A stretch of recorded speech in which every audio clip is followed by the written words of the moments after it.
You are looking live. What's up? Did you notice my hat? Oh, shoot. Stories from the Center. I've heard that was a pretty popular podcast.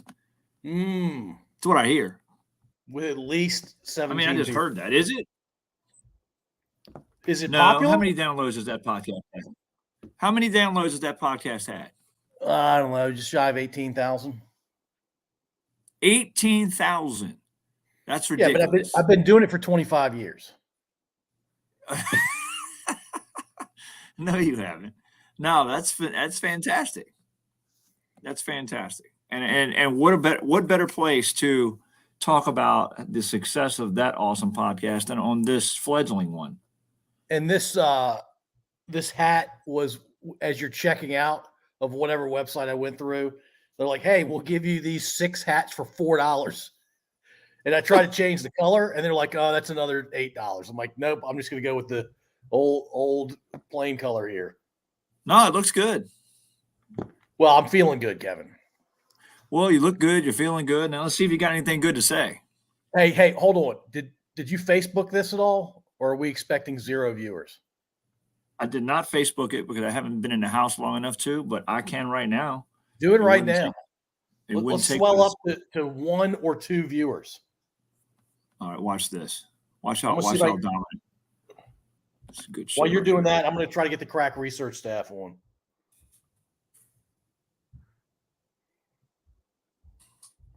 Should we talk while you're doing this?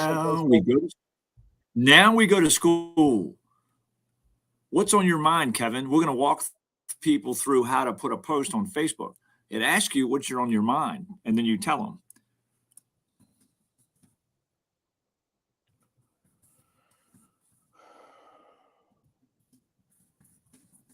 We're talking about tonight, Paul, is the upcoming NFL draft. Right. Which I know nothing about. Well, that's okay because let's be honest, I doubt you and I are going to do a mock draft of any kind.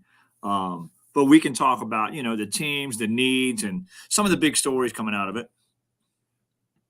But then you tell them it's YouTube Bumper Night channel, right there, Paul. And then you say tag Paul Gilman. Get some of that. And that will lead to 2 comments and 1 viewer. I'm going to tag Duke and Dooms too. Doomps is in the house. Post. Get some.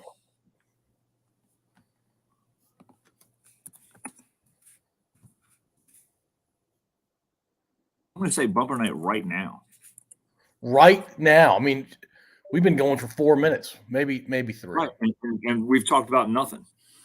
But I mean, we're waiting for some action, man. If you know anything about this podcast, it's a normal Monday night. We don't talk about nothing. That's not true. I've got a thought for you. We had some good takes. Well, we're going to find out what your take is tonight on something.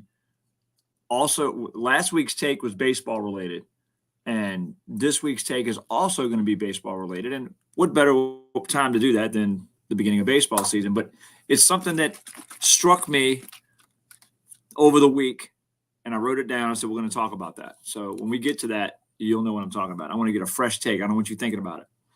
All right, good. That's the only way I know how to be, Kevin, is fresh. Fresh and clean, I know. Mm-hmm. You are clean shaven. You must be interviewing for a new job somewhere. I didn't say that out loud, did I? Let's not put that out there. Jeez. No, we know what your job is, Paul. The owner of Stories from the Center of the Universe. Wow. What? I was just going to call myself host and executive producer, but sure. That's sweet. Can you tell how big my head is? I mean, look, I'm making this cap look like it's a child's cap. Do you really want me to comment? I don't care. You don't. No, it's all good, man. Your head's not that big. Your hat's just all right, we got a viewer. Let's go. What are we talking about? Dooms is on. See? You see what happens when you leave a door open? People come in. Or at least Dooms does. Dooms is trolling Facebook, apparently. God bless That him. was quick. He's got a little notification ding, ding. Oh, Flippin and Gilman are starting to talk about sports. All right, let's get on. So we talked about the NBA playoffs last week, and we gave our predictions. And I'll be honest with you, they talked today on First Take on one of the shows that they thought that the first round has been really exciting. And I will agree that maybe 40%, maybe 50% of these games have been exciting. I don't know. I'm going to run down the East real quick, and you tell me how exciting this sounds. All right. Boston is up on Brooklyn 3-0, and the games really haven't. I mean, the first game was great, but Kevin Durant hasn't even shown up, and we'll talk about it. Milwaukee's up on the Bulls 3-1. I think the Bulls kind of lucked out and won a game that Middleton got hurt in. Philly's up 3-1 on Toronto, and how they were up 3-0, and Toronto, stole one, I think last night or yesterday. And Miami's up 3-1 on Atlanta. And Atlanta, the one win they had, I mean, great play by Trae Young at the end, but I mean that's the chalk if you want to talk about picking the favorites. The chalk is alive and well in the East. So we'll come back to the East. Let's go to the West, because the West, if you're going to call something exciting, I would go ahead and say the West has been pretty exciting. There's only one series that looks like it might be over, and that's Golden State up 3-1 on Denver, and it was 3-0, and Denver grabbed a victory yesterday, but I don't necessarily think Denver has much of a shot with Jordan Poole playing out of his mind. It gives that Golden State team a new death lineup with Clay, Steph, Poole, Draymond, and Wiggins, which is tough to match up with. It'll be interesting to see how they play going forward. But the other three series are 2-2. And I'll say this. We're going to start with Utah-Dallas. Doncic gets hurt, and we talked about that last week. He got hurt the last game of the season. I think he hurt his calf and was out. In fact, I don't think he played until the last game. So he's only played one game in this series, and Dallas is still tied 2-2 with Utah, who I don't know. I know we probably don't follow the Utah Jazz that well, but if you ask me, Utah has been kind of an underachieving team in the last 5 years. They've been competitive, but they can't get over the hump to the Western Finals or even to the finals. They're just competitive, right? They've got a great young player in Donovan Mitchell. They've got the big kid in the middle, Gobert. Bogdanovich, they got some shooters. They just don't seem to be able. I'll be honest. I think when they lose this series, if they lose it, Quinn Snyder's probably gone. I think they're going to shake this team up, and do something different next year. They're crazy red, black, and there's uniforms. You've seen those uniforms they wear, right? With the Sure. Rocky Mountains inside. That pretty cool. Pretty out there. Pretty new wave, but that's about all the good thing I can say about them. Now watch they'll win this series and go to the finals, but I think Utah is going to implode after this season. Now Dallas, on the other hand, proved they could win without Luka, and now Luka's back, and I would imagine he'll be a lot more healthy the next game in Game 5. He's going to need to be to see what Dallas can do. What do you think? You think Dallas is going to win that series? I don't think there's any question. I think Okay. No, Dallas is a better team. Look, Utah's problem is if you're the other team, you're just going to key on Mitchell, right? He's their only always-on hardcore threat. Gobert is it's not 1991 anymore. You don't need a giant dude that blocks shots and gets some rebounds. Like, he's not helping on the offensive end. He can't play offense unless he gets some trash around the hoop. And to your point, they've got some shooters and some other guys, but like nobody that you really have to worry about. You don't want to leave them open for a set three, but yeah, I think the Mavs have them all day long. Patrick Ewing called and said, what are you talking about? It's not 1991 anymore. Hey, look, Ewing could hit a 10-foot jumper. Ewing was an awesome offensive player. Yeah, Gobert can't hit a 10-foot jumper.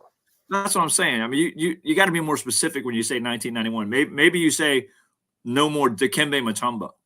We don't need that anymore. That's a good comparison. He's a shorter version of Dikembe. Yep. Yeah. Gobert's got a good skill set, but they need more. They need a three that can really ball, and they probably need because Conley's a good point guard, but you need a 3 and a 4 that that can do some offensive damage, and they just haven't had it. I mean, Bogdanovich is just up and down, just like the other Bogdanovich that plays in Atlanta. It's like you never know which ones will show up. So we both think Dallas is going to end up winning probably the next 2 games, maybe 4-2. What do you think that might go 7? What did we say originally? Do you have that? I can't. That's a good question. I'd have to go back and look at my notes. It doesn't matter. It's going to be 6 games. Dallas. Originally,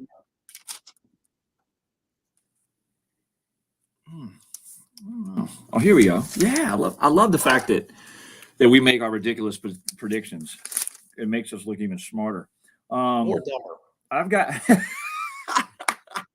got Utah in 6, and you've got Utah in 7. We're bashing Utah like, why would we ever pick them? That was you can't be 2-2 against them, and Luka played what, 2 games? Yeah, I think. Well, that's the thing. I think you and I both thought Luka was going to be out, and he was, and Utah would take advantage of it, and they didn't.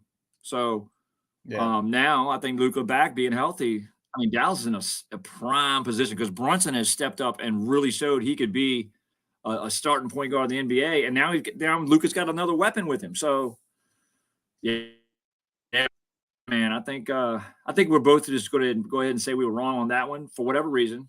And now, when we revisit this next week and Utah actually won, then one of us will be right. So let's move forward to another series that's 2-2. That's very intriguing, and there's a lot of trash talk going on in it.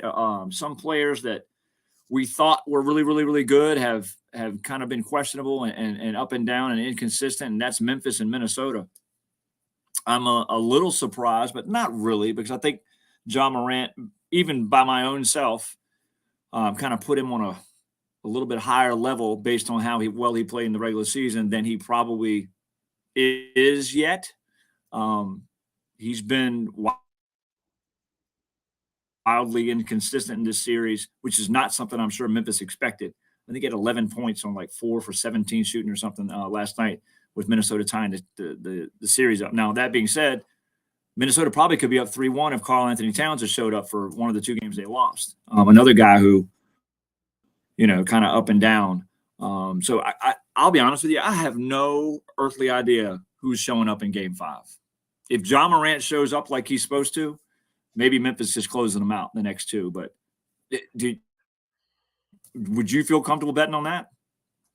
No, I don't remember who I said last time we talked about this, but Ja Morant, I think, is a little bit overrated. I think what gets lost in the NBA in particular are the superstars, and Ja Morant's one of them. I don't think you can deny that he's a superstar in the league. And to your point earlier, maybe he's not quite fully mature as a superstar, but he's darn close. But they have nights, and this is what they don't talk about, like he had the last game. He goes 4 for 17. That's trash. Role players or guys that are stars but not superstars, they're not going to miss 13 shots. They're going to stop shooting at some point. The superstars tend to just keep on shooting, right? I mean, name every great offensive player. Yeah. They've had some rough games, and because of that, they've lost some playoff series, and you just don't talk about those. You talk about the championships. I think you went 3 for 21 one time in the Ashland game. So that's not right. Proof. Maybe in the season. Well, you picked Memphis in 5, and I picked Memphis in 6. So hold on a second. I don't know.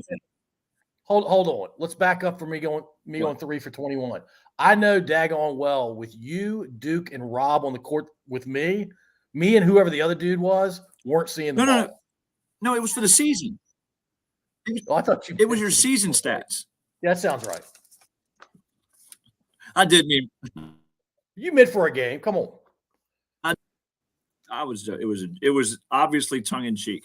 That Duke is nice too. So Duke. The third series that's tied. No one thought this would ever happen, and I know I'm one of them. Phoenix and New Orleans. Kevin, what did we predict? Well, let's make our predictions for this week. I'm saying Timberwolves in 7. What did we say last week? Oh, you're gonna change. Well, we both said Memphis. You said Memphis in 5, so that's out the window already. And I said Memphis in 6. Yeah. My So you're prediction's not changing possible to now. so yeah, you're changing to Minnesota in 7? Yeah, that's right. Well, you heard what I said. All right, I'm sticking with Memphis in 6. Did you want to go back and you said so? What do you think? Dallas is going to win, Dallas in 6 is or what I said UConn? for this week. Yeah, I'm all over the place, man. Dallas in 6. I'm going to say Dallas in 7. And then let's go check out before we talk about New Orleans, Golden State, Denver. We don't need. We're just only picking the series that are tied, which was those two. And this next one we're going to talk about Phoenix and New Orleans. Now I'm going to tell you right now, I don't think New Orleans wins another game. It would shock me if New Orleans wins another game. But I will say this: they've played marvelously. Brandon Ingram has. There was questioning whether he'd even be a third best guy on a team. And he's averaging 30 points in the last three games.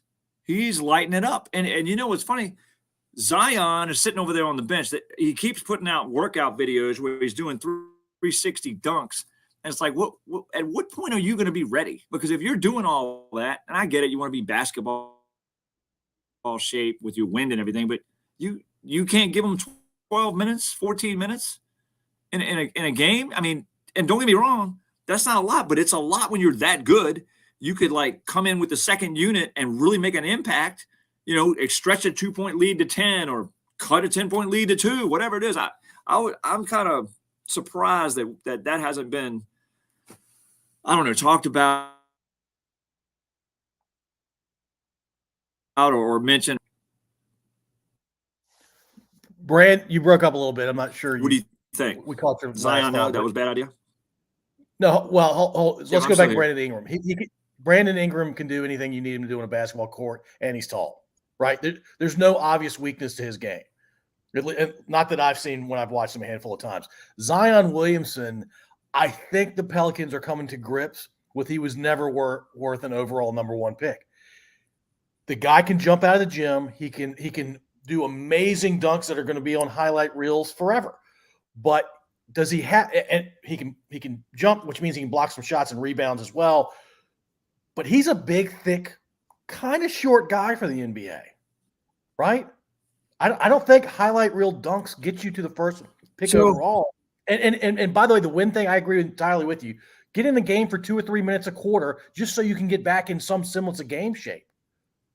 Seriously, I mean, they are paying you a ton of money to not come on the court. What? Look, as much as it pains me, and I've had this discussion before with someone else who questioned Zion Williamson and would he be a good NBA player and this, that, and the other. And I'm going to respectfully disagree with you, and I respectfully disagree with him. And he's a Dookie, so it's hard for me to say that. I think Zion Williamson is a next level player, not just a jumper. I think that dude's got a good basketball IQ. I think he's going to continue to develop an outside shot, and he is almost unstoppable in the paint. He's got good footwork. Like you said, he's wide. The biggest issue that I had with him in Duke now and probably in the future, unless he slims down, is his body, his knees and his ankles and his feet are going to have a hard time. He blew a shoe out in the middle of the game against Carolina. His body can't handle the thrust and the whatever, the G-force you want to call it, that he puts on it. He's going to have to slim. I mean, who am I? I'm not I don't really know what I'm talking about. I'm not a kinesiologist, but I do think he needs to slim down. I don't know what he is. He probably looks 290. He's got to come down to 240, 250, and then he can have a long career. But right now, he's just going to be an injury waiting to happen because, to your point, he's just such a big guy, and he's not tall, but he's explosive, and that's not a good mix. I agree with everything you just said. Here's the other thing. He can't really shoot, and maybe he can develop a shot. Maybe he can't. There's some folks that have come in the league that came in not being able to shoot that well and never really got much better. I think he's probably one of them, frankly. And by the way, he's a nice guy. I mean, his reputation is good. The one thing that worries me if I'm the Pelicans is I think he's got some mental hang-ups, man. If you don't have a mental hang-up, you have been in these playoffs by now. You have been in them. Yeah. This is not a physical thing. This is mental. Yeah, well, you can say the same thing about a Ben Simmons. I mean, these guys are not wired like they were, geez, even 10 years ago. But 20 years ago, 30 years ago, it's not the same. But in fact, let's. So, what do you think? Do you think they're going to win another game, or do you think it's Phoenix in 6? Phoenix in 6. Phoenix is livid right now that it's 2-2. Okay. They'll take care of business. I'm sure. And Chris Paul had 4 points last night, and they took him out of the game before he went off on somebody because Chris Paul's got a history of being a little bit of a hothead and doing dumb stuff. They got him out of the game right in time. Chris Paul is 100 years old. He is, but he can be dirty. He's he's a Ric Flair. That's what dirty old 100-year-olds do, man. Yeah. Yeah, we've played against them, the YMCA guys. All right, so I'm not going to dwell on the East because I think we kind of made it clear that most of these series are pretty much over. I'll ask you this question before I do want to talk Boston, Brooklyn a little bit. But Boston right now, as we speak, is up 8 in the third, heading towards a sweep. And by the way, no sighting of Ben Simmons other than whatever crazy outfit he's wearing on the sideline tonight. I think he had orange pants on the other night. But anyway, do you think any of these series are going to tighten up, or do you think it's Boston, Milwaukee, Philly, and Miami moving on to the second round pretty easily? Who does Philly play in the next round after they win? That's a good question. So I think I think Boston plays Milwaukee, which is not good for Milwaukee unless they get Middleton back pretty quickly, and Philly will play Miami. If I'm right, I think I'll do a quick research for you while you give me your thoughts. Yeah, I think Boston takes care of Milwaukee, assuming they both. Well, it looks like Boston's definitely going to win. I mean, 3-1, Milwaukee should win, but I think Boston beats Milwaukee. They probably beat them in 6. Boston's quiet, really good since the new year. Yeah, they're fantastic. You're gonna jump off your boys that quick? You gonna jump off? Come on, Gilman. Kevin, I'm trying to be objective here. And then Phoenix, I think definitely makes it to the West Finals. I don't know who the other team's going to be. Well, hold on. Heat, Philly. I think Philly's going to have a tough time. With you don't think? Yeah. Well, I honestly, I'd pick the Heat. I would pick the Heat in that series. But we'll set that up next week because I think enough time is because they're not going to start really the second round until most of these have already finished, and a lot of these aren't going to finish till the weekend. So next week on Bumper Night, we can make our second round predictions. But it sounds like we're in unison thinking, hey, Boston, Milwaukee, and then Philly, Miami, which both those series are going to be great to watch. Very intriguing, lots of good matchups. Can Embiid, really be a star and move them past Miami, and Miami's such a tough team, man. And to your point, though, Boston, Milwaukee, I don't think it's going to be as simple and roll Milwaukee. I don't know who on Boston's going to guard Giannis. I think every team has that problem. But I think Milwaukee has got some guys that can mess with Tatum and Jaylen Brown. And if you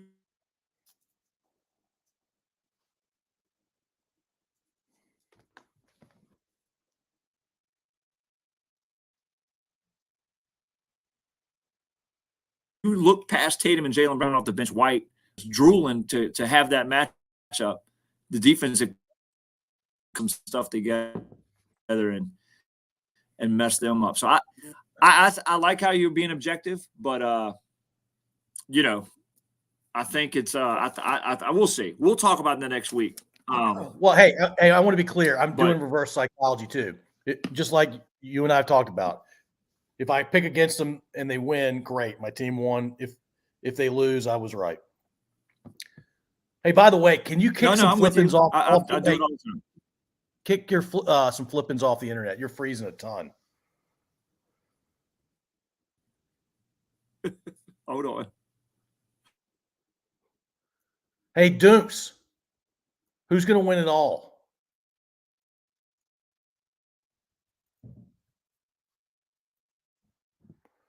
All right, for our listening audience, when you hear this recording, Kevin's not with us right now because he's he's got to kick half his family off the internet at his house. Half of them, just half, because the other half probably good. They claim they're off, so we'll see. Hopefully, I don't freeze up anymore. Am I freezing up now? No, you're not freezing up now. Just the image is not in focus, but the audio is the most important. Dooms is saying Warriors. So yeah, Warriors, Suns, I think are the West, and I think Boston, Miami come out of the East. Okay. Well, you see, you're supposed to hold that prediction. Okay. So I'm going to change. I'm going to change my mind. Boston. No. I'm going to write down that you said what you just said, and then next Monday we'll see if you say the same thing. You got that's perfect. I love it. I'll just be the idiot that changes his mind every week. All right. So thought of the week. It's not gonna be a thought that makes you like really introspective and But I'm watching baseball.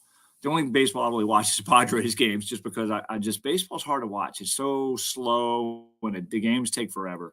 I think baseball needs to do something. Put a pitch clock. I think they're working on that, or a hitter clock or something. Anyway, I'm watching it, and I don't know if you realized that the DH is universal now. Yeah, I mean, that's been going on for a couple of years, right? Well, no. I mean, in the bubble, if you want to call it, the pandemic year, it was universal, and then they were testing it, but it wasn't universal last year, but they finally made it universal this year. And it brought two things to mind to me. First of all, I think it's hilarious that pitchers who were probably one of the best 2 or 3 hitters all of their life, middle school, high school, even college, and they look like little kids, some of them. Now, there's a couple pitchers they can hit, but they get up to the mound and they look like an 8-year-old, no offense to 8-year-olds, trying to hit a 15-year-old pitching. Now, don't get me wrong. I think it lends to the fact that these are the best people in the world at throwing a baseball, pitching a baseball. The speed, the change of speeds, the movement, all of that. Totally understand that hitting a baseball is probably the hardest thing you can do in sports. But it just makes me laugh to see these pitchers stand up there and look like they've never hit a baseball before. When I know good and well that they were hitting 700 in high school and hitting bombs over the fence. Now, don't get me wrong, maybe high school pitchers were just throwing, I'm going to throw a fastball strike, and then you crack one. But still, it's just, that's never made you go, whoa, why can't this guy hit a little better than this, or at least look like he can hit a little better than this? I mean, to your earlier point, there are exceptions to what you're talking about. But, yeah, I mean, look, these guys are spending their baseball time working on their craft. And they're paid to strike dudes out, win baseball games, or close a game out, or whatever it is. And you've got tons of other kids that are a little bit bigger, a little bit stronger, a little bit whatever, that are meant for hitting a baseball. And look, the Major League Baseball world exists to make money for 30 owners, right? That's why it exists. There are 30 rich dudes trying to make money. Do I want, if I'm the Reds or the Cardinals or the Mets or whoever, do I want my pitcher who looks a little undersized, who's going to wave at the ball and miss it 3 times? Is that bringing people to the ballpark? Or is a DH who does nothing but lift weights and swing a baseball bat, and he might hit it 450 feet? What's more appealing to the average fan? Okay, so that's a great point. And that's where that was going to be my thought. Do we think there should be a DH, or do we think that pitchers should hit? And to your point, if I'm looking at it from a rich owner's perspective, then yeah, I don't want to watch, Yu Darvish get up there and, swing a bat like he's playing wiffle ball with his kid in the backyard. I want to see somebody who actually knows what they're doing when it comes to hitting. But if you talk to a baseball purist, if you talk to someone who maybe is a little older, and I get it, that's not who they're trying to get to watch. They're trying to get, new fans to come in and watch, so the sport will live forever, because all the guys I'm getting ready to talk about, they're going to be gone soon. So it's not even going to be this isn't going to be a discussion in 20 years because they'll never have pitchers hitting again. But the strategy that's involved is if you're a purist, you're like, yeah, do I pinch hit my pitcher here? Do I bunt my pitcher here? How do I set up my bullpen? That kind of has gone out the window. Now, don't get me wrong. I think the bullpen has really changed over the years. It's become way more important. Your middle relievers are way more important, just because everything's so what's the word? You know what I'm talking about. Specialized. Everything's so specialized now. I knew I'd figure the word out. But now I'm going to tell you this. I brought it up because it made me think when I was watching the game, and I rarely like to think when I'm watching a game, but it made me think: do I really like this? And personally, I do. I'd rather there be a DH because I don't want my team having a pitcher coming up when the bases are loaded with 2 outs in the 6th inning, and we finally have a chance to break through. And here comes Yu Darvish. You know what I mean? Or in the 3rd inning, because in the 6th you might think about pinch hitting for him, but it's the 3rd inning. You're like, here we have a chance to break through against Clayton Kershaw, and here comes the pitcher. So, yeah, I look in a game in that situation, 6th inning. Do I want to keep the pitcher in because I think he's got a couple more innings in him? Back to our Clayton Kershaw conversation. Apparently, no pitcher can go past 7 anyway. So, what do you do in the world where you don't want your pitcher pitching past 6 or 7 innings? And Yu Darvish is probably going 4 2/3 on average. So maybe that scenario doesn't come up. Look, when I was a kid and in my 20s and 30s, I love the fact that the leagues were different. I love that one had a DH and one made their pitchers hit. But the older I get, I'm like, hey, just put the best you can find out there, figure out how to pay them, and let's see who wins. Yeah. No, I'm with you. And I didn't think we were going to be different on this one. I wasn't expecting you to come in and go, oh, my God, this should be a pitcher should be hitting. Because let's be honest, to your point, the AL has been doing it the DH way for I don't know how many years. I don't know when the DH came into play. Do you 70s. Do you know when the DH started? I think in the 70s. In the 70s. Do we know why it started? Because somebody was tired of watching those guys whiff. So, wow. But isn't it amazing to you that the commissioner at the time, which I guess was Bowie Kuhn or somebody, allowed one league to do it and one league not to? Well, I don't know the full history, but the AL was kind of the upstart league, right? The NL are the older teams, right? It's almost like NFC, AFC in football, I think. I could have that wrong. But if you're going to say, hey, which one's more likely to be gimmicky? And maybe it's based on the fact that I've known they've had the DH for the last 4 or 5 decades. But AFC in football is a little more gimmicky back in the day, right? Yeah. Eric Coryell throwing all over the field when purists said you were supposed to run the ball every 5th play or every play period. I don't know, man. I'm fine with them doing the same thing. I love the difference back in the day, but it's just how they grew up, and now it's time for them to go smash baseballs and make money. Well, I think to your point about gimmicky, remember the AL parks all were kind of cookie cutter parks that were hitters parks, right? The small park, the Fenway parks, the Tiger stadiums, the stadiums like that, and then the NL had the huge parks, the Riverfront Stadium and the Three River Stadium. So yeah, it was almost just a different game. And I'm sure we could go back and do research and say, look at the World Series and see which league was dominant. I know the National League seemed to be pretty dominant in the 70s. I could be wrong, with the Big Red Machine and the Dodgers and Phillies and whatnot. But anyway, it was just something. It wasn't a deep thought-provoking topic, but it's always been something that, in our lives has been there, and it's changed now. I love it. I love the fact you came up with one tonight. I say we keep doing it. My quick take back to NBA real quickly. Any team in their right mind, if they were serious about looking at style of play, I don't mean talent, but style of play, should know that James Harden is not going to win you a world championship. I don't mean as your star, as your second guy, as your third guy. He was never put on this earth to win a championship. It's just his style of play doesn't work for a team. It just doesn't. Sorry. No, I'm glad you got that off your chest. I do think that he can win a championship, but it won't be as the 1 or 2 guy. I think No, I think he'll be in a rocking chair, but putting a uniform on when he wins. right. He'll be older. He'll be 35. Still can shoot threes, still can facilitate, still doesn't play any defense, and he'll be the sixth man on some team the Golden State. He'll end up going out to Golden State, and when Curry wins his sixth championship, Harden will be the guy that helped him. So, yeah, I'm with you. That's funny they threw a James Harden take in there real quick. So, sorry. Go ahead.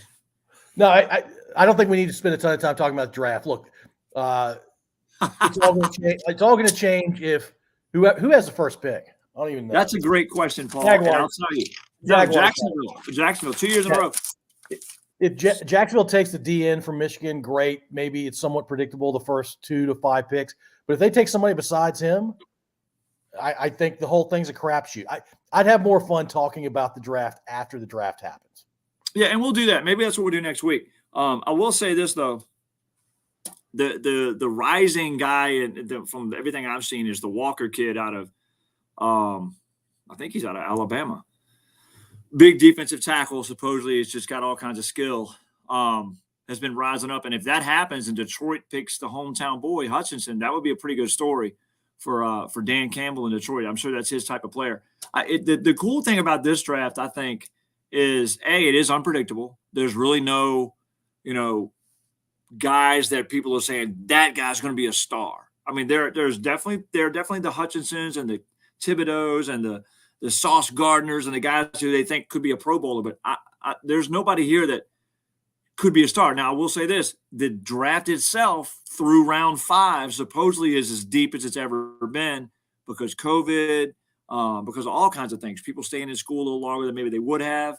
So it's going to be exciting. And the cool thing about this draft is there's several teams with multiple picks in the first round. I heard today that no one wants to move up in this draft. Everybody wants to move down because they want more draft picks, and there's no, stud that people are moving up for. But here's the question, and we do it every year. Not we, but the 32 teams. How high is the first quarterback going to go? Because as well as I do, the quarterbacks come in. Like if you look at, let's just say this.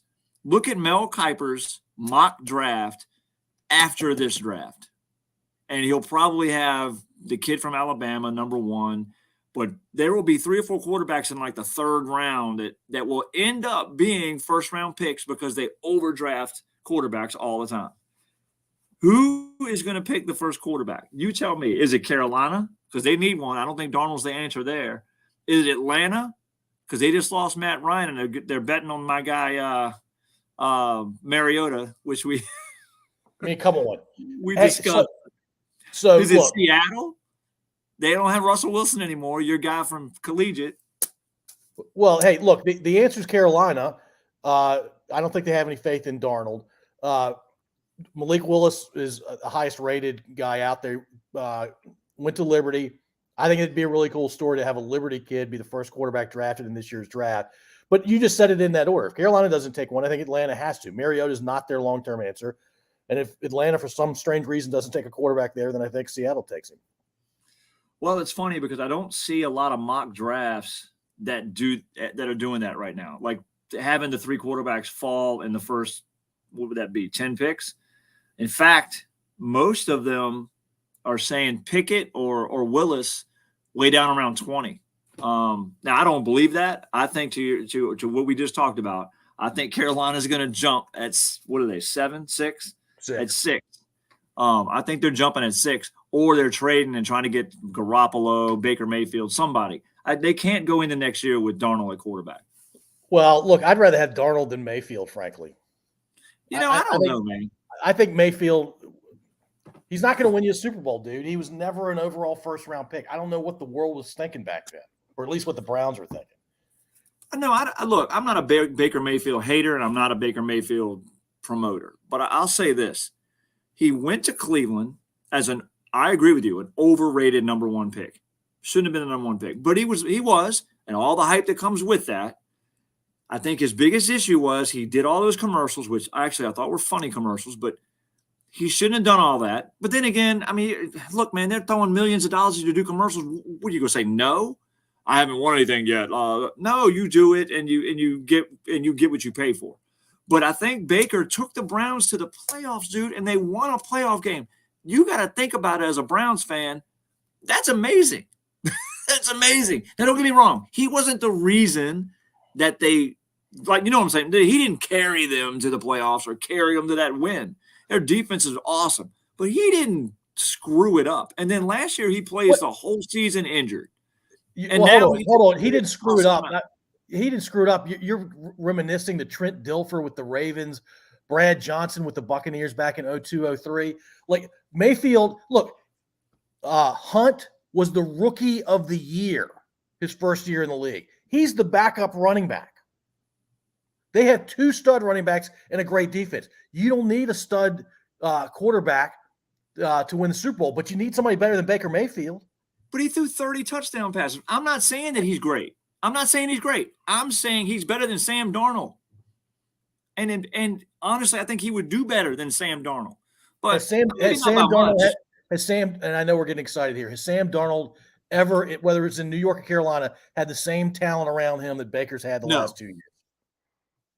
I don't think we know what Darnold can do. That's a fair point. That's a fair point. No, he has not.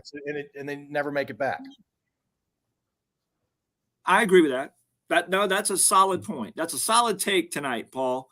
You can't judge them all on the same level playing field because they're not playing with the same teams. They don't have the same offensive line. They don't have the same receivers. They don't have the same support system. They don't have the same coaching staff.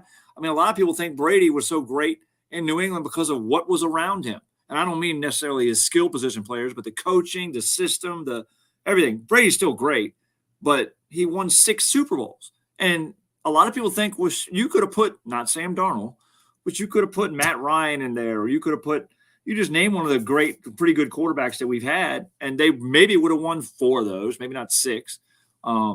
Anyway, I agree with you. I just don't think Baker should get destroyed for everything that's going on. I think his mouth kind of writes checks. His body can't cash, and that's on him.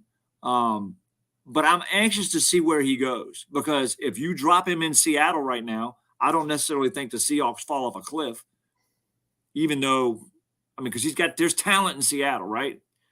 But a Drew Lock is not the answer. I hate to say that, but you need something. I would take Baker Mayfield over Drew Lock. Here's the last thing I'll say about Baker. I don't think he's a locker room guy either. I think he probably didn't quite fit in with the people he needed to fit in with.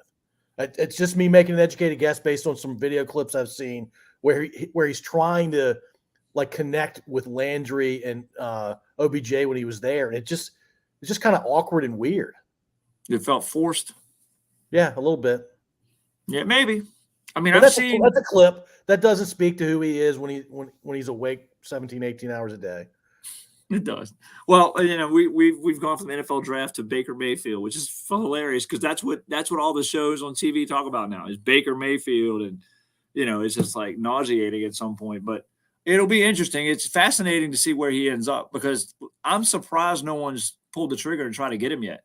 I mean, based on who's starting for the other 31 teams, I'm surprised someone, Seattle, Detroit, hasn't said, you know what, let's bring him in and he can be a bridge. If he doesn't end up being our franchise quarterback, he can be a bridge to the next one. I think he gets pulled in as a backup, maybe. I think he's about to go the way of what's his face out of Texas A&M from a few years ago. Oh, good God. He's better than Manziel. You sure about that? Yeah. I think he's less of a head case than Manziel, but I'm not sure he's very different from him physically. I don't know, man. Manziel was smaller. His game just didn't translate well to me. And I'm not saying Baker is – look, I come off like I'm backing Baker Mayfield like I think he's great. I don't. I really don't.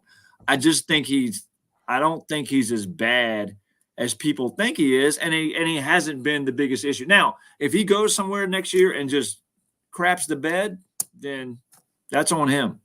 But I think he deserves a chance somewhere.